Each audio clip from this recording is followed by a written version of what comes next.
Hello everyone, Andy Schwab here with your Northern Ag TV. Well, the Bureau of Land Management announced their proposed roadmap last week for solar development on public lands.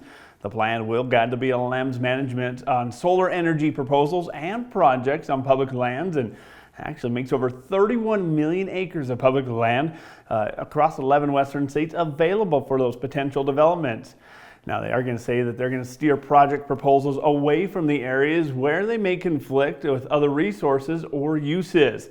It also goes towards the goal of Biden administration's 100% clean energy grid by 2035. Now, the plan did draw some hardened backlash from U.S. Senator Cynthia Lummis, as she said, quote, "The Biden administration is hell-bent on destroying the Western way of life by closing off access to public lands in the West." And speaking of announcements from the federal level, the USDA last week updated guidelines for labeling on meat labels.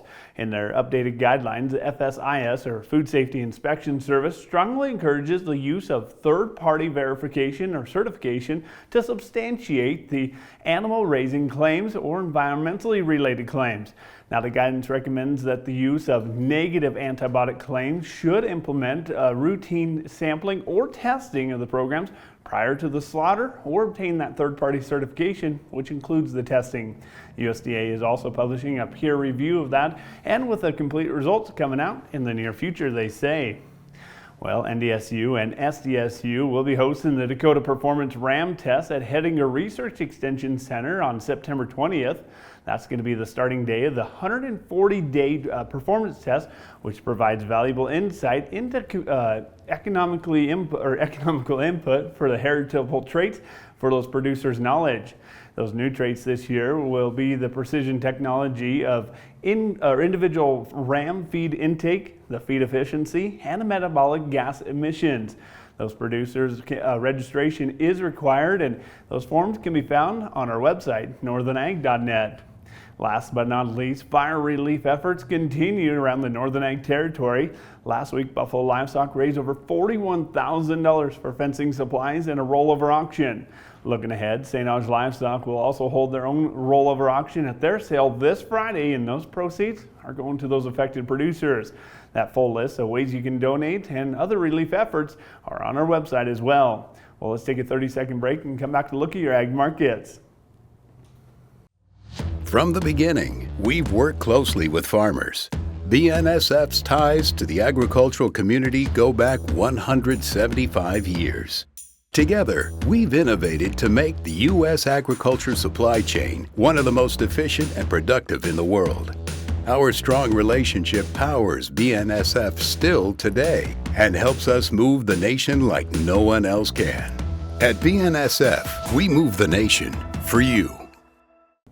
Well, Montana State University Steer a Year programs are going to be returning for the 2024 and 2025 academic year, and they're actually seeking donations of young cattle and feed as well. Now, the program combines academic courses with the hands-on experiences and exposes those students to the many possible aspects of raising cattle. Students, as you may know, spend the year feeding cattle, caring for them, and managing the steers through the winter and spring. They also collect data on the feed efficiency and weight gain and study the livestock marketing aspects as well. Now, that data also goes back to the steer donors, with the awards being handed, or with the top producers being handed awards at the end of the year. And now the cattle futures did perform perhaps better than they expected last week after Monday's session overcome that bearish cattle on feed report, which was released the previous session. Unfortunately, though, the cash cattle sector did dip lower, that is, on the heels of the dismal packer interest. The video sales season is also not over yet. Starting on Wednesday, we'll see Superior Livestock hold their annual Labor Day auction, with yearlings from our area kicking off just before noon, and steer and heifer calves the same time on Thursday, with bred cows and heifers trailing right behind them in that time slot. Now, for the sheep sales, Newell Sheep Yards had a mixed bag of comparisons last week, with demand coming for specific weight classes. There were notable amounts of lighter lambs, with the recent fires taking up a huge toll of some of the winter pastures for the area. And excellent increases were noted on the wheat complex last week, with spring wheat jumping 28 cents higher on the board and back over the $6 per bushel mark, while winter wheat, they added 30 cents to their complex in the same 7-day window, as world wheat production could be a touch smaller than earlier expected. Corn had also had a productive week last week with the December contract able to send that $4 per bushel mark, and that was from strong export reports on Thursday, and also soybeans lending out a helping hand.